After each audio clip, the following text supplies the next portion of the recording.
And the college football preview, Phil Steele's college football preview 2012 version is out. What an encyclopedia indeed it is. Check out the website as well, philsteele.com. Let's go to the best conference in the country, the SEC, and the East has been down compared to the West the last couple of years. Yeah, it's been referred to as like the weak sister of the conference, if you can have one in the SEC. 2 years ago, South Carolina won the SEC East with 3 losses. But when I look at the East this year, I see 3 legitimate national title contenders, 3 teams that I feel should be up there. Now, Bruce, last year I picked a 6-7 Georgia team to win the SEC East. And I got beat up by Florida fans and South Carolina fans. They're like, "Are you kidding me? They were 6-7 last year. How can they get there?" I'll let you in a little insight. I've got a surprise pick in the East again. But when I look at the East, I think there are 4 main teams at the top. First of all, everybody wants to know how Missouri's going to fit in. I think Missouri will fare well, but they've got a tough schedule. They probably dropped 6 games this year.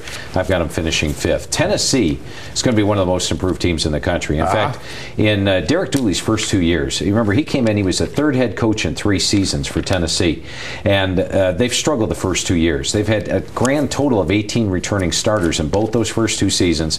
And last year they suffered some key injuries. They had a receiver in Hunter who had 18 receptions in the first 2 games, got injured and lost for the season. They lost Tyler Bray, their quarterback.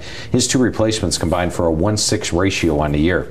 Well, this year he's got 18 returning starters to work with, the same amount he had in his first 2 years combined. He's got Tyler Bray back, and Bray is an NFL caliber, possible first-round draft pick.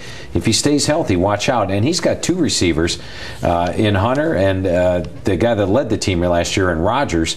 Those 2 are dynamic wide receivers that can both make a major impact. And Tennessee's defense returns almost intact. I think they're a vastly improved team and one that could be a dark horse contender in the East. But to me, the East race comes down to 3 teams: South Carolina, Georgia, and Florida. And South Carolina and Georgia are going to be your preseason favorites.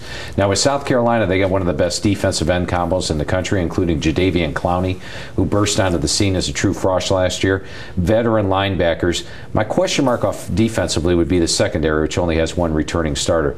Offensively, Marcus Lattimore is back. Lattimore is one of the best running backs in the country. If he's 100% recovered from his ACL, he is one of the best running backs. And also, they get a large upgrade at the quarterback position. Connor Shaw does not present the off-field problems that Steven Garcia had, nor the on-field problems. Garcia had a problem with interceptions. Connor Shaw had a 10-4 ratio last year, and he's mobile. And so I think overall South Carolina is a team that could be a contender. They're going to probably be in the top 10 at the start of the year.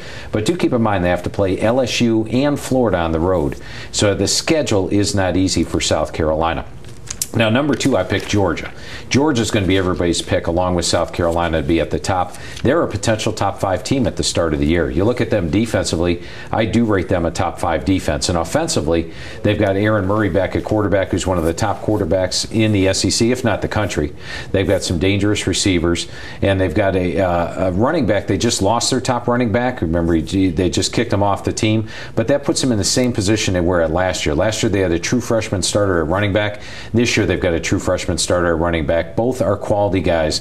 This year, Marshall comes in as my number 2 rated running back out of high school. So I don't think there's a big drop off there. And schedule-wise, Georgia's okay. In fact, they may just be favored in every single game that they play this season.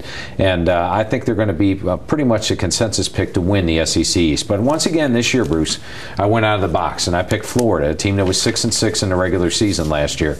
And here's what I like about Florida.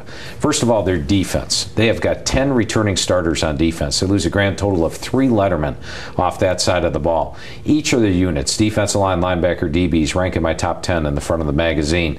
Last year, there's nothing wrong with their defense. Despite their 6 losses, they only gave up 300 yards per game. I see them as my number 2 rated defense in the country. Now, offensively last year, they struggled at quarterback. John Brantley began the year as starter. He got injured against Alabama. Driscoll came off the bench. He got injured in the second half. They went in to face LSU in Death Valley. They take a true freshman off the bench and say, here's your first snap from center in a college game. Take on LSU's defense on the road in Death Valley. I think he struggled in that game. And in fact, the 3 quarterbacks struggled as they were all banged up in the second half of the year. They combined for a 13-13 ratio. This year, Driscoll and Brissett are both back. They're now experienced. They've got my number 10 rated offensive line in front of them. This year, they're going to be able to run the ball between the tackles, which is something they couldn't do last year. They've got more powerful backs. They had 2 speed guys last year. This year, they've got the power guys. And then you factor in their schedule. They only only have 3 SEC road games this year: Texas A&M, Tennessee, and Vanderbilt. And I think they're capable of winning all 3 of those. They get that big game against Georgia and Jacksonville where they fared extremely well. I just feel Florida's the best team in the SEC, and even though they've been picked 3rd or 4th by most everyone else, for the 2nd straight year, I'll take a surprise pick to get to that SEC title game, and this year it's Florida. Now let's go to the most powerful division of all of the conferences in the United States, and of course that's the SEC West. And in the West, last year at the end of the year, prior to Arkansas playing LSU, you had number 1 LSU, number 2 Alabama, number 3 Arkansas in the country, all in the same division. What are the odds of that ever happening again? Remember when Ohio State and Michigan were 1-2 in the same conference? We thought that was a big thing. That was really a remarkable fact. Now, at the start of the year, when I looked at Arkansas, I was thinking I was going to pick them to win the SEC West. Remember, they had Bobby Petrino as their head coach.